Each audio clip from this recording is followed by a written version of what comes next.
Are you wondering how much you need to retire? Do you think about this often? And do you try to figure out how much you need to retire on a regular basis? Or maybe you're like some people who have learned from a financial advisor or someone else that they feel like they have enough to retire. And that sort of scares me when someone says, well, my financial advisor said I have enough to retire. This is just such a personal thing. I think it's really important for everyone just to understand this simple formula for calculating how much you need to retire. And yes, there are some advanced things that go into using this formula, but the formula is pretty basic and it's a great little foundation for which you can work to accomplish financial independence, financial freedom, which for most people is having enough money to retire.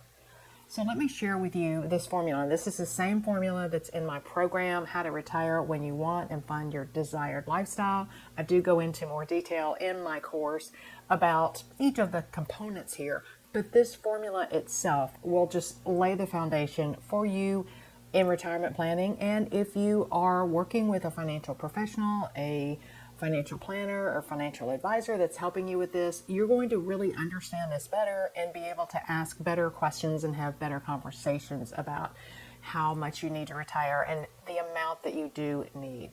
Okay, so here's the formula. And let me just say really quickly first that we are going to be doing some multiplying by 12 and some dividing by 12 for 12 months and then back to annual. And I do this because this is the way that most people think about their finances kind of in their mind, and also because how certain financial factors are presented to us as we encounter them in our lives. So bear with me, there is some back and forth on that, but it's fairly simple and really, really straightforward. Okay, so the first thing you're going to do is take your total monthly expenses. And in this video, I'm going to use the example of $10,000 a month. That will seem like a whole lot to many of you, and that might seem like not much to some of you.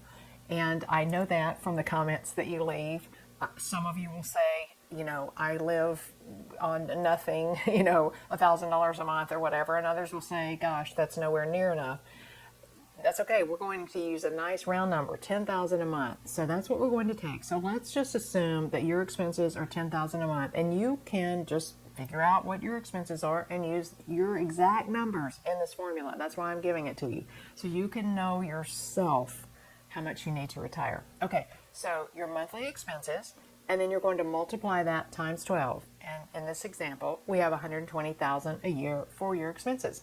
Okay, now we're going to add in annual expenses. And this is why I like to take this to an annual amount, because we have those expenses that hit us in January, usually for us, sometimes December. And it's like, wow, this is really a lot. We have a lot of expenses this month. So I've done another whole video on that you can take a look at that will help you make sure you're not missing any of those annual expenses, because this is super important. But things for us are like income taxes, property taxes, insurance that we tend to pay once a year so we can save money, holiday gifts, big home or big car maintenance items, like for us in Texas, the new AC, those things can be really expensive. So this can really vary, again, from person to person, but in this example, we're going to just say $25,000 for those annual expenses that hit us, usually at year end or beginning of the year, and or sometimes randomly throughout the year as well. So we'll say $25,000 in this example. So far you're with me. We've got your monthly expenses times 12, and then you've totaled your annual expenses, those not recurring and unusual expenses. Some people call these emergency expenses, like the home maintenance items, but like the property taxes, that's not an emergency. The income taxes, that's not an emergency. We know that's coming. Now, of course, I'm an entrepreneur of sorts. I say that I'm retired, and I feel like I'm retired because I have total flexibility and freedom in my schedule and also pretty much what I do. But having said that, your taxes are probably taken out of your paycheck if you're paid. And so this is something for you to consider, but you may end up having to pay more in taxes, especially if you had a really good year for your investments and that type of thing. So in this case, we're just going to use $25,000. There's so much I could say about that. I won't go down that rabbit hole. So we've got your annual expenses, $120,000. You've got your non-recurring annual expenses of $25,000. Okay. And then we're going to divide that by 12. So if we add that together, we have 145,000, right? The 120 plus the 25. All right, then we're going to divide that by 12, again for months, and that comes up to a little over 12,000 a month. So we're just going to use a rough number here and say 12,000 a month.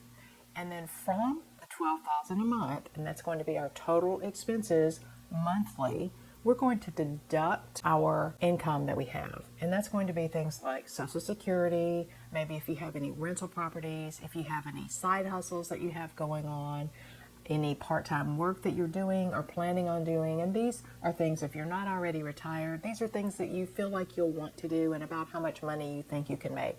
Don't consider here your retirement withdrawals. Those are not really income. And I would also say don't consider dividend income here. I could go down a complete rabbit hole with this. I've done another video on this. I have an article on my website about this.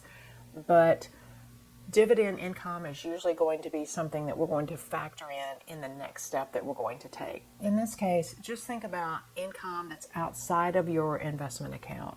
Again, Social Security, rental properties, that kind of thing, side hustles, part-time work. Okay, so things that are outside of your investment account. So you're going to deduct that from the 12,000. And then, let's say in this example, let's say it's 4,000 a month with your Social Security and maybe something else that you have in. Maybe you're married, the two of you have 4,000 a month for that income. That gets your monthly needs down to $8,000 that you've got to come up with from your retirement savings. Now, this is where I get into the 4% bit I was talking about earlier. Traditional retirement planning in the United States is based on withdrawing 4% from your retirement savings, and that's annually. And that's also in the very, very first year of retirement. Okay, so let me explain that even if you decide you're going to withdraw 4%, that's only going to be the first year because inflation makes everything cost more in subsequent years in retirement. So you're going to have to adjust that 4%. You're going to have to increase it every year for inflation in order to be able to maintain that standard of living. Now, let me back up just a little bit and say that 4% is the most popular retirement withdrawal amount. You can look at my other video on this. There have been a number of studies that have been done on this. I can tell you that the amount will change based on what's happened recently in the financial markets and with investment returns. And 4% is the most common amount that's used. So what you'll want to do is decide how much you're comfortable withdrawing from your retirement account every year to live. You may say, okay, well, I want to start out withdrawing 3%.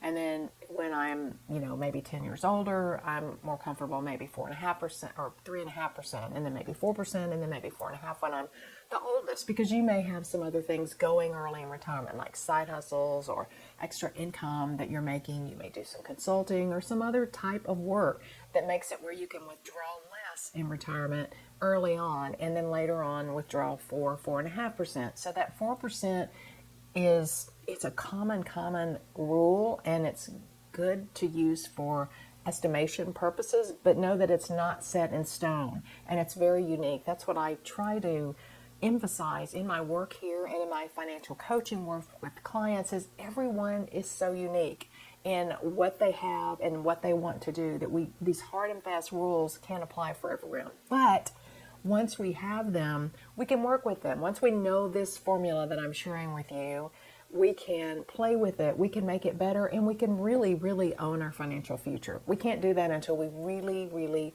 understand how this works, okay? And it's pretty basic. Okay, so we're going to use 4% in this example.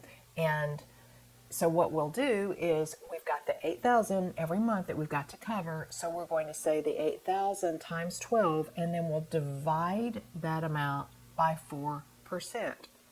So 8,000 times 12 is 96,000. And then when we divide that by 4%, that's 2,400,000. So that's a lot of money.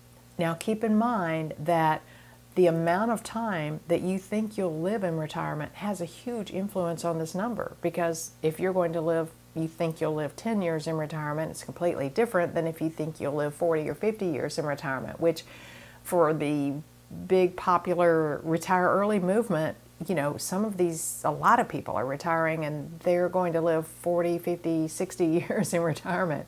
So that's a really big factor. The 4% rule was based on someone living 30 years in retirement. So keep that in mind as well as the inflation rule about how you're going to increase the amount that you withdraw every year in retirement so that you can maintain the standard of living that you have when you retire and when you're planning on this. That's what I wanted to share with you in this video. Remember, retire certain.